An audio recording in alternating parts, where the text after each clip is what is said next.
여러분 안녕하십니까? JTB 뉴스입니다. 건물과 토지를 헐값에 넘기고 그 대금마저 받지 못한 이상한 거래가 있습니다. 저소득층의 자립을 돕기 위해 만들어진 장수자활센터에서 벌어진 일인데요. 이 수상한 거래의 내막을 하원호 기자가 취재했습니다.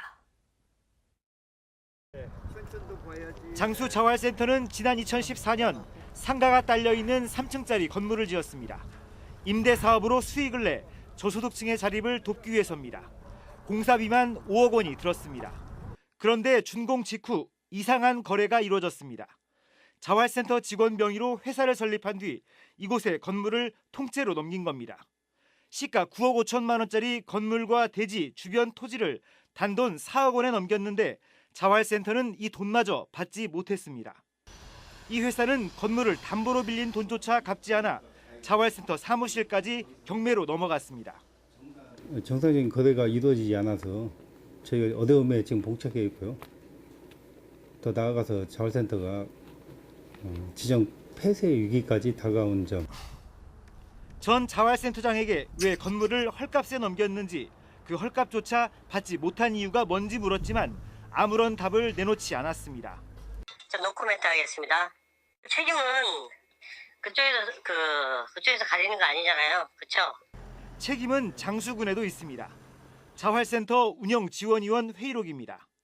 당시 이 회의에는 장수군 간부 공무원이 위원으로 참여했는데 이 자리에서 자활센터 건물과 토지에 대한 소유권 이전이 승인됐습니다. 자활센터 지도 감독 권한이 있는 공무원이 하자투성이 거래를 사실상 승인해준 셈입니다. 왜 이거를 이제 이전을 했냐라고 이제 동의를 하셨냐고 물어보면 그 행정적인 보고나 뭐 감정상에 대한 그 가격에 대한 책정이나 이런 거는 당연히 수순을 밟을 줄 알고 하셨다는 얘기를 많이 하시더라고요. 장수군은 지난 4년간 원상복귀만 지시했을 뿐 별다른 조치를 취하지 않았습니다. 자활 참여자들의 피와 땀으로 일군 소중한 자산이 왜 헐값에 팔렸는지, 이 거래로 이익을 본 사람은 누구인지 철저한 수사가 필요합니다. JTB 뉴스 하원호입니다.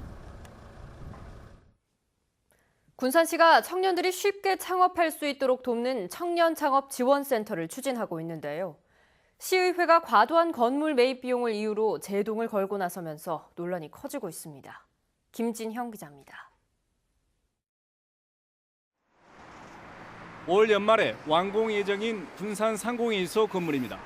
군산시가 청년 창업 지원센터를 위해 이 건물의 3층부터 5층까지 3개층을 27억 원에 사기로 계약했습니다. 사무실과 교육실, 실습 공간 등으로 사용할 계획입니다. 이미 2억 원을 계약금으로 지급했습니다. 군산시는 내부 인테리어 공사를 거쳐 내년 3월에 정식으로 문을 열 계획입니다. 그러나 군산시 의회가 운영 조례안 심의를 미루면서 청년 창업 지원 사업이 삐걱거리고 있습니다. 군산시 의회는 사업 예산 67억 원 가운데 40%가량을 건물 매입에 사용하는 것은 효율성을 떨어뜨린다는 지적입니다. 군산시 소유의 사용 않는 건물을 이용하는 등 예산의 활용성을 높일 수 있는 방안을 적극 모색해야 한다는 겁니다. 예산이 지금 건물이나 그다음에 인테리어, 인건비에 과도하게 이렇게 편중돼 있고 실제 필요한 프로그램 거기에는 좀 예산 책정이 좀 미비한 것 같거든요.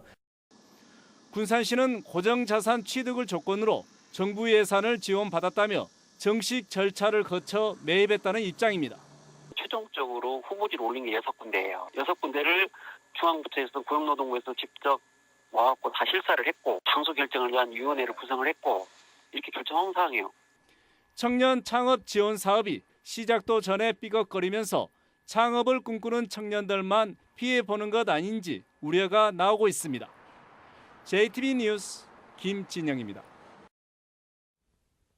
지난 5월 전주시가 동문거리와 객사 일대를 역사 도심지구로 지정해 상가의 용도를 크게 제한했습니다.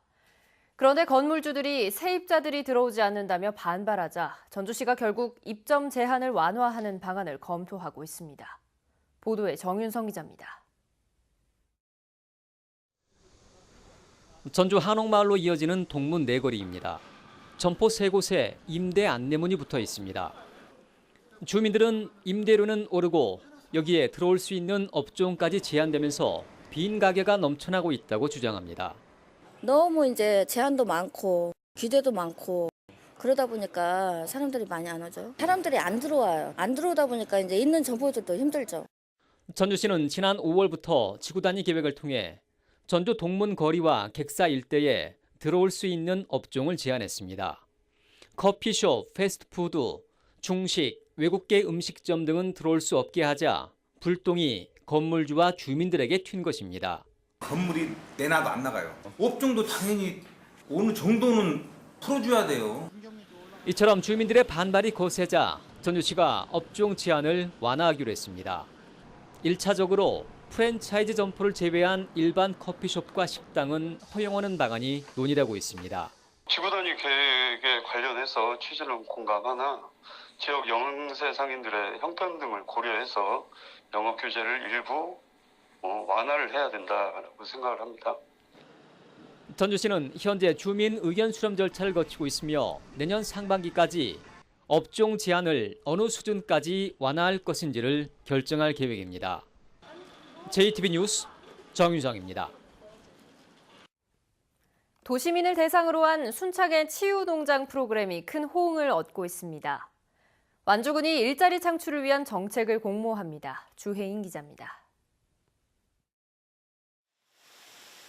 시원스레 떨어지는 폭포수 아래 조용히 눈을 감고 명상에 빠집니다.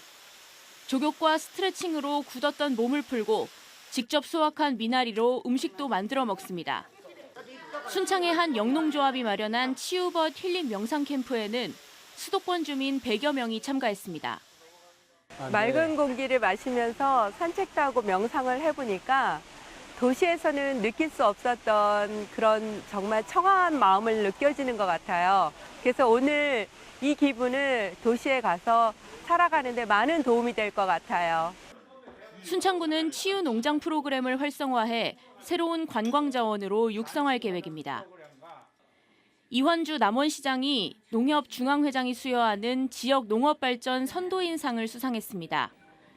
이 시장은 남원 농산물 공동 브랜드인 춘향애인 개발과 지역 특성에 맞는 특화작물 발굴 등이 높은 평가를 받았습니다. 완주군이 오는 30일까지 일자리 창출을 위한 정책을 공모합니다. 공모전을 통해 선정된 사업은 관련 부서의 타당성 검토를 거쳐 내년도 예산에 반영해 추진할 계획입니다.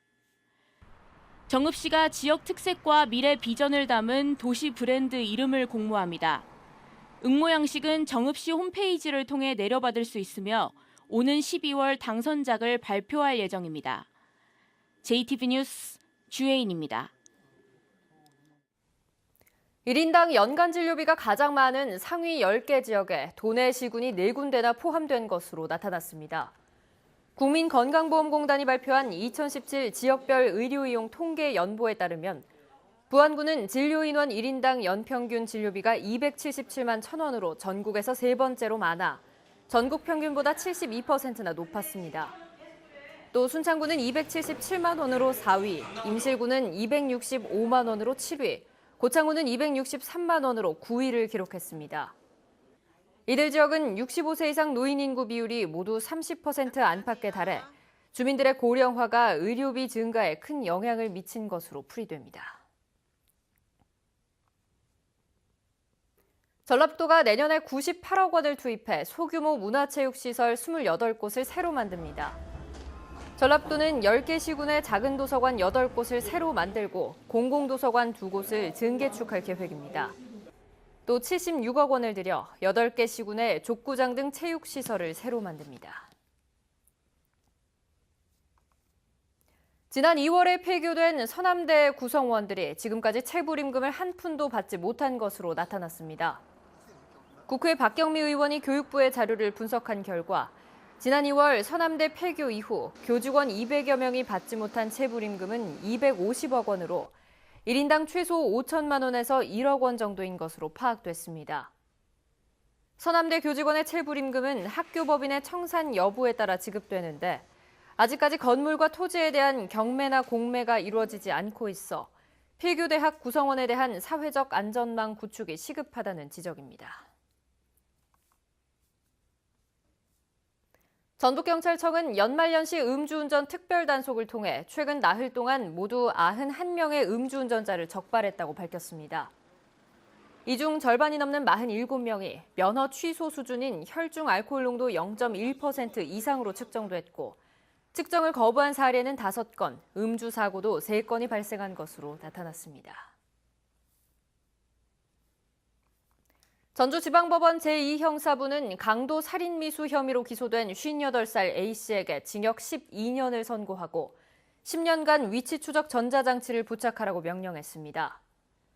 재판부는 특수강도 범죄로 3차례나 처벌받은 전력이 있는 A씨가 비슷한 수법으로 또 범행을 저지르는 등 재범의 위험성이 크다며 이같이 판결했습니다.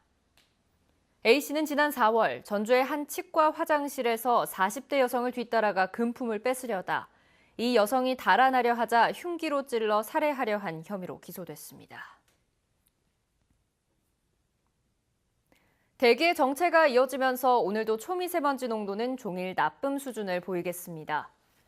건조한 대기에 미세먼지까지 겹쳐 호흡기 질환에 걸릴 가능성이 높은 만큼 건강관리에 각별한 주의가 필요합니다.